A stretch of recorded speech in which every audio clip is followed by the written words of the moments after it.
What's up guys and welcome. You are watching Fazi Fitness. So let's start this video with the current physique update from Carlos Thomas Jr. So this is a kind of physique. He has such unique shape. The man has so much size, such freak factor, and on top of all that, he has amazing shape and unique aesthetics as well. So I have got to say, whenever he puts it all together, he is gonna put everyone on notice, and that can be 100% next year. Considering that Carlos is doing Detroit Pro, which is still 5 months away, this is a great condition to be in. So his shape and his aesthetics, they are kind of similar to that of Martin Fitzwater. He has the similar height, but I have got to say he is a lot bigger. He has a lot more muscle. But at the same time, we do not really know whether Carlos can ever get into that sort of conditioning, the kind of conditioning that Martin brought at this year's Olympia stage. Plus, the skin texture that Carlos has, that's also not ideal. And that observation is just based on his last show, which he did last year at Texas Pro, where he was in a good condition. But that just wasn't even close to the level of conditioning and separation and detail that guys like Andrew Jacked or Hunter Labrada brought to that stage. So we are gonna have to wait and see the final look of Carlos and how he looks like the next time he steps on stage at Detroit Pro.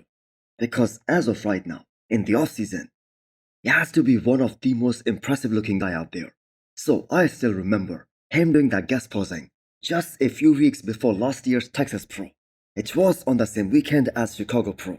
But just because Carlos looked so damn impressive, all the bodybuilding world, that was just talking about him as the highlight of the weekend. So ever since turning pro, Carlos has done only one pro show so far, and that was of course Texas Pro. And the one thing that all of us fans would like to see on his physique, that next time he steps on stage, is that he competes in multiple shows and eventually gets to the Olympia stage. Because if he peaks 100%, he's gonna cause some trouble against many pros, and that too some top pros next year. Rubiel Mosquera aka Nexella and Angel Calderon getting a check-in with their current coach, Francisco Aspen today, as Rubiel starts another off-season and another promise that he is gonna be doing next year's New York Pro. Now I am kind of surprised as the team around him and how they gave no explanation whatsoever on why he decided to pull out of this year's Pro. Because I have got to say, if anything, his fans deserve an explanation. But he is on to 2025, and as the head judge of the Olympia, Steve Weinberger, who judged him in Prague last year, where he made his pro debut, he said that he has got all the muscle, all the size in the world, but in order to polish all that muscle, in order to bring more density and more maturity, he needs to compete more. He needs to do more than just one show, just like he did this year, which was the Dubai Pro. And that really did not make any sense, unless he had some underlying health problem. Now you look at Rubiel's off-season physique, and all you can see is an enormous body. So much size, so much muscle, so much freak factor. But the quality is still missing. But that being said, he is just 28 years old as of right now. So he has got the time on his side. So Chris Cormier, his former trainer, he said that Rubiel was only getting 150 grams of carbs for the last 6 weeks of the prep for this year's Dubai Pro. And that, I have got to say, is really low for a bodybuilder who is above 300 pounds. And he still got out-conditioned by Barros Tabani, William Bonac, and Nathan D'Asia. So in order for Rubiel to get truly peeled and absolutely shredded, he might need to push even harder than that.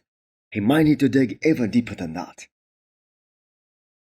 Next up, we have a 2 days out physique update from Marcelo aka Horse MD, entering his 3rd consecutive show of the year and last competition of the year. Now you have got to give the credit to Horse MD for living up to his promise. He was the first one to announce that he is gonna be doing all the 3 shows in the post-Olympia tour, and the man is ready to finish this season on a good note. Not only did he do both Romania and Prague, but at the same time, he improved from one show to the next one, and maybe he can perform even better at this upcoming Big Man weekend in Spain.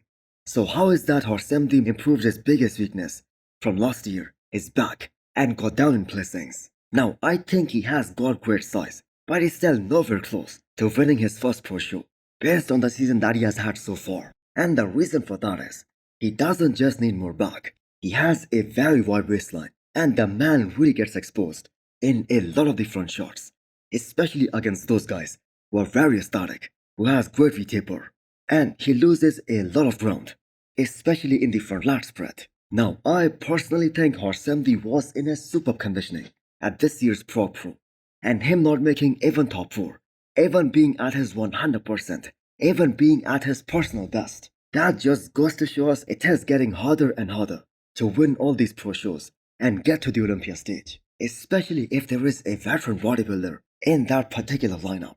Now, it was great thinking by Horsemdi and some other guys as well to go for the big man weekend in Spain, because normally we do not see any Olympian diet for another 8 weeks after the Olympia. Raheem Williams committed to this show, and it is gonna be a very big upset if he loses here.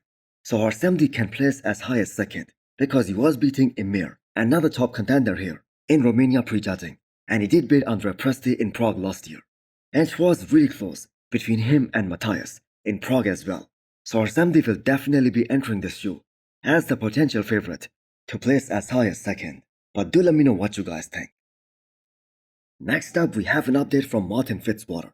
The biggest aim for Martin for 2025, that is all about making money and getting rich by winning shows like the Pittsburgh Pro and Dubai Pro. And I have got to say this is such a smart strategy for him, considering the fact that he's so young and he's just getting into his prime. Now, bodybuilding is a love story for a lot of these guys, but it is a business as well. Just look at how bodybuilding changed the life of Samson Dauda. And one particular reason Samson Dauda is doing this upcoming Arnold is of course that paycheck of $500,000. And I'm afraid to say so many bodybuilders, they fail to realize what Martin has done so early in his career, that there is always only a certain limited window for everyone in bodybuilding, for all of these pros, to maximize their financial gains. Now, Martin could have also done this upcoming Arnold, but just because he has been competing since Detroit Pro last year, and Martin has done a total of 4 shows this year, the Arnold is a bit too early for him. Plus, he also wasn't really happy because his application for this year's Arnold that was rejected. So the Pittsburgh Pro, that will allow him to have a good few months of proper off-season where he can freshen up his body and present a totally new version in April next year. So some of you guys might not have realized this. It is the final week for all of these athletes to submit their application if they want to do this upcoming Arnold 2025. So last year, Hadi and Samson were the biggest superstars who sold a lot of tickets, and also Rafael Brandel. But this year we only have Samson Dauda, the reigning Miss Olympia, along with Andrew Jack, who are confirmed for this upcoming Arnold. So don't you guys think, if there isn't gonna be any competition for Samson Dauda for this upcoming show, the Arnold will sell a lot of tickets?